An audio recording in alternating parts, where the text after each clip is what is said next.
இயேசு செய்த 19வது அற்புதம் கடலின் மேல் நடந்தது. Praise be to God. கர்த்தருக்கு ஸ்தோத்திரம். இயேசு கிறிஸ்து 5 அப்பம் 2 மீனை கொண்டு 5000 பேருக்கு மேலாக போஷித்த அன்று சாயங்கால வேளையில் இயேசுனுடைய சீஷர்கள் கடற்கரைக்கு போய் படவில் ஏறி கடலுக்கு அக்கறையில் உள்ள கப்பர்நகூமுக்கு நேராக போனார்கள். அப்பொழுது இருட்டாய் இருந்தது.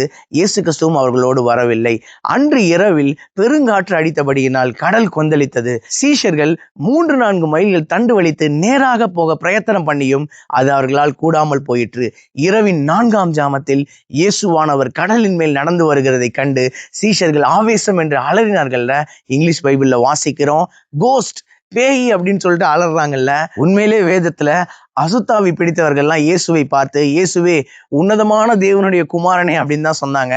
ஆனா இயேசு கூடவே இருந்த சீஷர்கள் இயேசுவை பார்த்து ஐயோ பேய், ஆவேசம் என்று அலறினாங்கல்ல.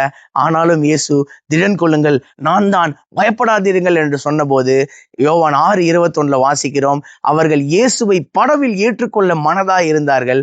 உடனே படவு அவர்கள் போகிற கரையை பிடித்தது என்று நாம் வாசிக்கிறோம்ல. அவர்கள் இயேசுவை படவில் ஏற்றுக்கொண்ட மனதாய் இருந்த அந்த சமயம் இரவு முழுவதும் அடித்த பெருங்காற்றும் கடல் கொந்தளிப்பும் நின்று போய் மிகுந்த அமைதல் உண்டாயிற்று. அவர்கள் போக வேண்டிய கரையை சேர்ந்தார்கள் என்று நாம் வாசிக்கிறோம்ல. அந்த இயேசு நம்முடைய படவில் இருக்கிறாரா? நம்முடைய வாழ்க்கையில் இருக்கிறாரா? யோசிச்சு பாருங்களேன். 2 கொரிந்தியர் 5:17 அப்போஸ்தலனாகிய பவுல் சொல்றாரு, ஒருவன் கிறிஸ்துவுக்குள் இருந்தால் அவன் புது சிருஷ்டியாய் இருக்கிறான், பழையவைகள் ஒழிந்து போயின, எல்லாம் புதிதாயின என்று நாம் வாசிக்கிறோம்ல. ஆகையால் கொலோசியர் 2:6 சொல்லுகிறபடி கர்த்தராகிய கிறிஸ்து இயேசுவை நீங்கள் ஏற்றுக்கொண்டபடியே அவருக்குள் வேர் கொண்டவர்களாய், அவர் மேல் கட்டப்பட்டவர்களாய், அவருக்குள் நடந்து கொண்டு நாம் வாழ்வோம்.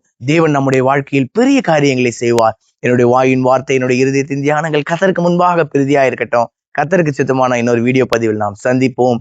God bless you all. Thank you so much.